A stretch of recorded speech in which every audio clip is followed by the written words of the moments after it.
my friends. Welcome to the Grit and Equity Talks podcast with yours truly, Dr. India White. I'm thrilled to be here with you this day. I hope that you are winning in life. I hope that you're getting all of your wishes answered and that you're making great connections and that you're fulfilling your purpose and that you're remaining gritty. Now, let's get into our show. First things first, the Grit and Equity Talks podcast with Dr. India White will be featured on X Factor EDU network hosted by Dr. Matthew Joseph, and it can be found also on social media platforms and on Spotify. Speaking on social media, you can check out my Facebook at Miss India White. LinkedIn is The India White. Twitter is Indie Speak and Teach. Instagram's Indie238. YouTube's India White 123, and TikTok is Dr. India White. I want to also encourage you to check out the website www.india-white.com for books, blogs, and to schedule me for a speaking or coaching event. I usually try to keep things very updated on the website. I just released my newsletter for the month so that if you're looking to see which events you can catch me at, maybe you want to just come say hi, or maybe you just had a question, or maybe you would like to snag me along something, then you can check out the newsletter and you can check out the website. Thank you to those in advance.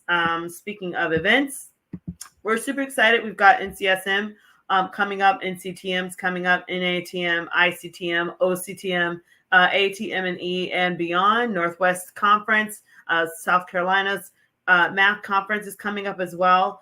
Thank you to every single conference rockstar that has been involved. Thank you to Sabbath for being absolutely amazing. And just, I can't wait to see all of you guys and to mingle and to talk about grit and so many other things. All right. Now, also, the Grit Mini Workshop will be featured on the Grassroots Workshop website, Grassroots Workshops website. Please visit that website. Lots of great things going on there. And if you're just joining this podcast in particular, is that if you are trying to close the achievement gap, but you're having classroom management issues, or if your students aren't motivated to do the work, then join me here. We're going to talk about key topics to help us get through. And so with that said, so much is going on with the school year. Many of you rockstar teachers, principals, you have been implementing grit. You've been implementing so many other ideas that are wonderful. And some of you might be at the brink of burnout. And we just got to keep it real. So I'm going to be talking with you about how you can overcome burnout through grit. Again, how you can overcome burnout through grit. Again, grit being defined by Dr. Duckworth being the passion and the perseverance that you need to obtain a long-term goal. But what if you're going and then you overexert yourself to where now you're like, I have all this passion, but I don't have the energy now. What do I do now? How do I push through when I'm burned out? This is a very real place to be. As many people find themselves in this place, whether it's, through, working out, if it's through running a business, whatever, like people find themselves in this place often. I believe it's about 50 or so % of people experience burnout at least on the workforce. So, it's a real thing. So my question to you then is, what do you do when grit runs out? What do you do when you don't have any more passion or perseverance, or you don't feel like you do? Or maybe you've encountered something and it's just stuck in you, like in your spirit. You can't seem to overcome it. What do you do? How do you bounce back? What do you do? So I want to give you some tips from me first, just as to some key pointers and some takeaways that I think could benefit you as you're trying to overcome burnout through grit. So first things first, so from my heart, some tips for overcoming burnout. One is to balance. Take a look at your schedule, take a look at what you've got going on and say, how balanced am I? Do I have so much work over my head? I'm swimming in it and I'm not really paced myself appropriately. So now I have all of these assignments, all of these things due. So if that's you, don't beat yourself up, but just realize that you might have to start utilizing, other hours of the day, extra hours of the day, that maybe you wanted to sleep at 9:30, but maybe you got to start sleeping at 11:30 until you get some of these assignments done. Or maybe if you're working too much, maybe you can pull back some.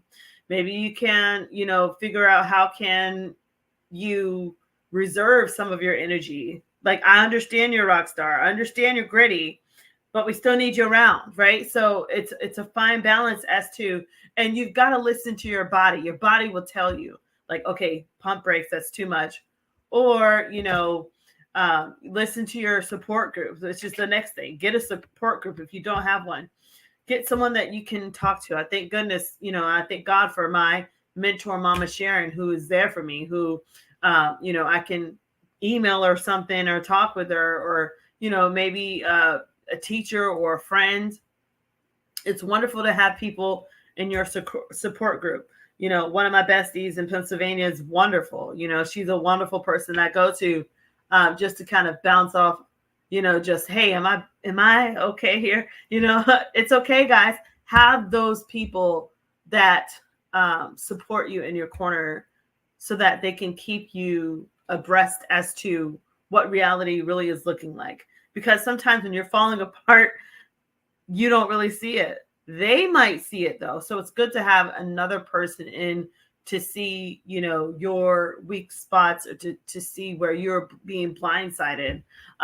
So definitely get a support group out there to help you to navigate through life, so that you're not setting yourself up to fall and to fall hard. It's always tragic to hear stories about people that burn out, and some people, unfortunately, it affects their health. We've got to, this thing goes down to our health all over again. We've got to be more conscious about our health and our well-being, even mentally, emotionally, psychologically. Like, how are we taking care of ourselves, right? So get a support group, then reset. Give yourself permission to reset. So you might have had many deadlines, many things, and sometimes it's so overwhelming, you don't know how to process it. You don't even know how to start that one task because it just seems daunting and overwhelming. Give yourself permission to walk away from it, take a breather, think about it, pull it back together, and reset. And then delegate if you have to delegate. So if you're like, I've got a million things, I just can't do it. Be vulnerable enough to delegate. Delegation does take vulnerability, because you know that yourself, you can do it. You be a rock star, right? And it's perfect. It's the way you want it. And some of you out here, you are amazing. And some of you are perfectionists, right? So it's hard for you to delegate, because you're like, well, they're not going to do it exactly the way I want it, or they're going to they're going to miss detail and all that. But sometimes you have to delegate. So, you might have to look up some internships or some interns, or some opportunities to work with people that are willing to take some loads off of you to help you with the different tasks and, assignments that you're part of, those goals again. So it's okay to reset. When you're resetting, make sure that you're saying, okay, I had plans 1 through 3. This is where I left off on plan 1. Let me start back at the beginning to make sure I can follow through on those plans and execute.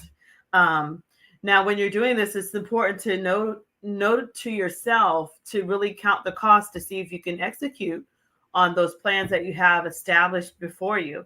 And if you can't, that's when it's important for you to look into delegation. Resetting, see it as a fresh start. See it as a time to get excited again, to get those juices rolling and flowing again, because you want to just cheer yourself on as you are resetting and re-attacking or revamping yourself and reconquering those things that you're set out to do. Okay. And then afterwards, you want to delegate. So when you're delegating tasks, find people that are just experts in what it is that you need done. If it's social media, if it's writing, if it's whatever, go out there and search for people that are hungry for work, that are hungry to help you, whether they're in your support group or not in your support group. There are so many interns and people that are willing to help and support and come alongside you. So make sure you're taking advantage of the resources that are out there for you. You might be like, okay, well, how do I do that? Find a Facebook group or a social media chat group that has those type of people there that have accomplished it. So for instance, if you're trying to write a book, then find a group of authors and then put in the author chat, hey, I need someone to help me write this book. And then there you go. You'll find so many people that are waiting to help you. So that's just one strategy. I would also say with delegation, if you're, at a particular assignment and you're trying to delegate, make sure it's tasks that the person that they report to, and that, you don't absolutely have to be the one that's doing, the obligated task, but that you can, send it off to somebody else. It could be media, it could be marketing, it could be advertising, it could be sending an email, it could be whatever. Just make sure that you can delegate to someone that has proven, their sense of expertise. And if you're like, well, I don't really know anybody, well, then find someone that maybe you can train, maybe someone that you can teach along the way, that can, gladly help, step in and support you as you're, expanding and resetting. And then, of course, making sure that you're celebrate yourself, celebrate, your accomplishments, or celebrate your accomplishments. Celebrate the baby steps on your agenda. Make sure that you, really pat yourself on the back in this time as you're trying to overcome burnout. Because I think the reason why we burn out sometimes is because we're always looking at the bigger picture, and we're never giving ourselves like as much validation or credit as we should, because we're really hard on ourselves until the task is done. And then even when the task is done, we're still finding fault, right? We're still critical. And so when you learn to celebrate, that helps balance that load to where you're not so critical, but you can still see the good. You can still be optimistic as you're moving forward. Okay. And then next, plan again. So if you're like, well, I'm burned out, I did so much, now I don't know what to do, plan again. Maybe you have to, I don't know, reset, start from scratch, replan, plan again, and see what you can, salvage, see what, maybe wasn't working for you, things like that. Plan again, and continue to look long term at the process that you've been in, and the progress that you've been making along the way. Now, relationship between grit, burnout, and well-being in emergency medicine residents. And we're just going to talk about burnout in general. So it says grit, which is defined as perseverance and passion for long-term goals, attempts to quantify the ability to maintain sustained effort through an extended length of time. Our objective in this study, right, is to assess burnout and well-being and examine their relationship with the character trait grit in emergency medicine residents, which makes sense. These people are, whether they're going to school or just, doing whatever they're doing, and to see how can they balance what they're doing without burnout. So let's keep looking. So they did a total of 222 residents that completed the survey. Okay. So they had residents with high grit scores. They had lower odds of experiencing burnout and well-being. Residents that had lower grit scores were more likely to experience burnout and have a low well-being. So their conclusion in the study was that there was a significant relationship that exists between grit, burnout, and well-being. Again, they found that there is a significant relationship between grit, burnout, and well-being.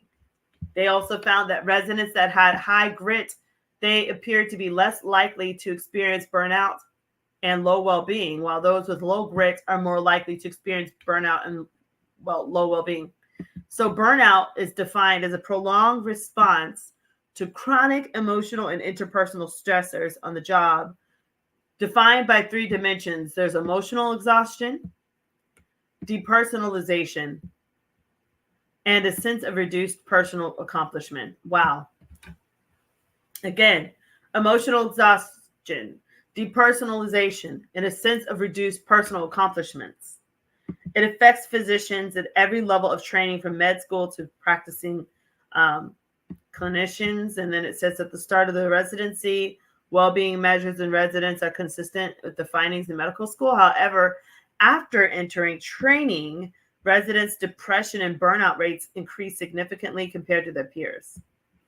So they have some literature that they're talking about that talks about burnout and stressors of factors, negative factors that are related to this, which included depression, burnout, and bullying in an effort to determine overall well-being. Very interesting. So residents with high burnout scores were more likely to report making errors and providing subsatisfactory level of patient care. So GRIT, it says it's been found to be a superior predictor of success in several high stress, high achievement fields. So, we've got the United States Military Academy, which found that.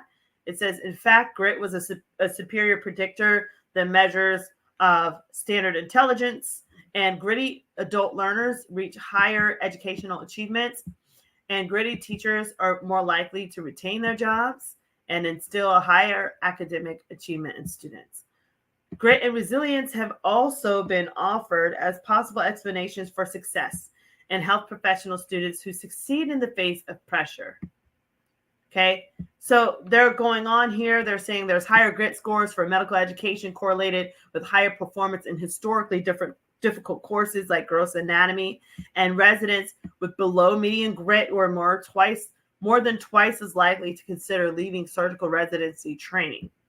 Furthermore, grit has shown to be related to residents' wellness and burnout in surgical training, and it is predictive of later psychological well-being.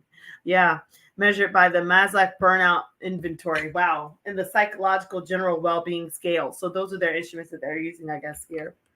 So again, the Maslach burnout inventory and the psychological general well-being scale, they found that grit was predictive of later psychological well-being. Okay, so they're going to keep going, and in their results, they're sharing with us these results. And it says the grit score was significantly higher for these residents here. We'll keep going. Then they also said in the study, they looked at the prevalence rates of burnout and well-being by the PGY level, sex, and grit. And they said that the PGY level was associated with higher scores for emotional exhaustion. However, rates of depersonalization, low personal accomplishment, and low well-being were not. So very interesting.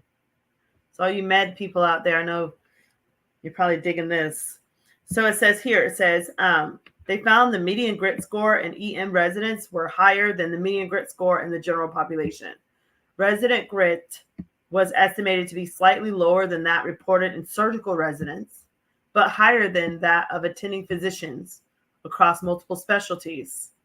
Notably, grit appears to predict burnout and psychological well-being in EM residents. They also found that residents who screened positive for low well-being had significantly lower mean grit scores. So their findings suggest that grit may be able to identify residents who are at the greatest risk of burnout, low psychological well-being, and depression, looking at their grit scores. So that's something that we can take in as we're considering this in education. And then it says, for their conclusion, burnout and low well-being are prevalent in emergency medicine students. We have identified a significant relationship between the character trait grit with resident burnout and well-being. Okay, and emergency medicine residents with high grit appear less likely to experience burnout and well-being. Inversely, residents with low grit appear more likely to experience burnout and well-being. So very interesting study that they were able to even see this in the lens of medical students and for doctors and things. So I do have a grit workbook for doctors if you guys are interested in that. I know I do mostly education, but I do have a little thing like that for you guys in the medical field. So that's something to think about, the correlation between grit and burnout. So the higher the grit, chances of burnout are slim or less. So that's something that we want to take now and think about as to how we can help our students. I did find another one that I wanted to share with you guys, another article that I thought was pretty interesting. This actually was on LinkedIn. Go LinkedIn. This article I found on LinkedIn, it's called The Impact of Burnout on Grit, How Reduced Resilience Affects Perseverance and Passion. Wow. Reduced resilience affects your perseverance and your passion. Mike Pasco. Okay, so he's a burnout expert. Let's see what he had to say. So he wrote this on July 12th. He says, burnout, resilience, and grit are interconnected concepts that significantly influence an individual's ability to achieve long-term goals in a world where the demands of work, personal life, and societal pressures are constantly increasing. Understanding how these elements interplay is crucial. So burnout can erode resilience, leading to diminished grit, the very trait that fuels perseverance and passion for achieving significant goals.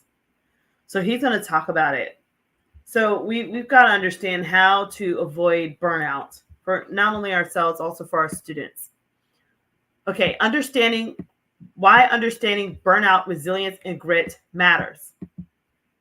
So he says there's a couple of reasons, and we have to understand how burnout impacts resilience and grit. So he says it's essential for a couple of reasons here. First things first, he talks about the personal well-being, then the professional success, because if you're burned out, that leads to decreased productivity, higher turnover rates, and a lack of innovation. And then, of course, it also affects your ability to have that long-term achievement. It's imperative because grit, like he says here, is critical for overcoming your obstacles and staying motivated. So let's keep going. Understanding burnout, resilience, and grit. Burnout is a chronic physical and emotional exhaustion caused by prolonged stress or overwork. According to 2019, 76% of employees experience burnout on the job at least sometimes. Moreover, burnout affects various aspects of life beyond work, including family dynamics and social interactions. Resilience is the capacity to recover quick from difficulties and setbacks. It's a critical trait that helps individuals maintain their emotional equilibrium and continue to strive toward their goals despite obstacles. A resilient person can adapt to changes and recover from disappointments with a renewed sense of purpose and determination, that growth mindset, right? Grit is a concept popularized by the psychologist Dr. Angela Duckworth in her seminal work. She defines grit as a combination of passion and perseverance for long-term goals. Grit is not just about working hard, right? It's about maintaining effort and interest over the years despite failures, adversities, and plateaus in progress. Her studies suggest that grit is a more accurate predictor of success than talent or intelligence. So let's keep going. The 4 facets of grit and impact on burnout. Interest, huge, right? So if you lose interest, then that can lead to a loss of enthusiasm and engagement, which makes it difficult for someone to maintain the same level of interest. Very interesting. We have to be able to sustain the interest of students and of teachers. You know, if you're a principal leading teachers, we have to. Okay, the next thing here, practice. Deliberate effort is sapped by burnout, which drains the energy and mental focus required for rigorous practice. Chronic stress associated with burnout can lead to cognitive failure, reducing the ability to concentrate and persist in skill development. So athletes may find their training sessions less productive when they are mentally and physically exhausted.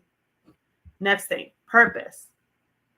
A sense of meaningful direction that aligns personal goals with a broader mission or vision can erode when burnout leads to cynicism and feeling disconnection from one's work or activities. Again, a sense of meaningful direction that aligns personal goals with a broader mission or vision can erode when burnout leads to cynicism and a feeling of disconnection from one's work or activity. This disconnection makes it difficult to see the value or importance of one's efforts. Okay, so it says, for example, healthcare workers, they might feel their senses faded under a strain of constant high pressure environments. Another area that's, is hope, having hope. Resilience and optimism when facing setbacks are undermined by burnout, which fosters a sense of helplessness and pessimism. So if you're dealing with burnout, it could foster helplessness and pessimism.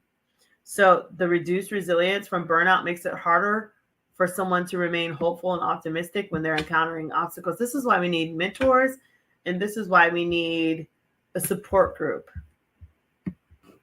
All right, so that was great. So with that said, that was really neat for us to talk about, just the psychological effect of burnout, how it's intertwined with being able to remain resilient being able to have grit. And the more grit you have, the chances of you burning out are less.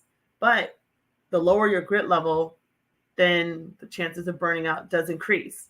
So, like I said, I think that you should definitely consider my tips for burnout and having balance and having a support group and being able to reset, delegate, and celebrate. And then, of course, plan again. Whatever you do, don't unplug on yourself or on your mission, and don't give up. Just don't. Just throw out that wild card of I can fail, I can give up. If you throw that out, then you'll always be successful because you'll always have a way to reset. You always have a way to start over. And then that's my hope for all of us is that, as we're cultivating grit in ourselves and we're also doing the same for our kids, that we will be able to taste of success in whatever capacity that we serve in education. So thanks so much for joining me today on the Grit and Equity Talks podcast with Dr. India White. Again, this podcast will be featured on the X Factor EDU network, hosted by Dr. Matthew Joseph, and you can find it on Spotify.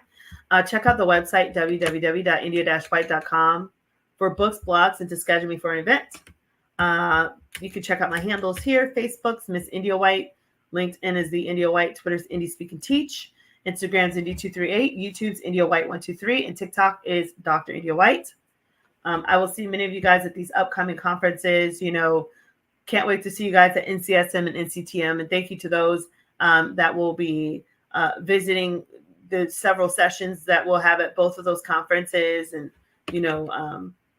and just mingling and sharing your great news and your great events with us.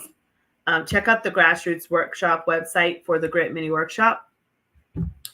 And then remember, if you're trying to close achievement gaps or having classroom management issues, or if your students aren't motivated to do the work, tune into this podcast on Thursday, 7 p.m. Eastern Standard Time for the support that you need. So with that said, guys, you guys have been fabulous. Thank you so much for another wonderful session of the Grit and Equity Talks podcast. And until next time, stay gritty.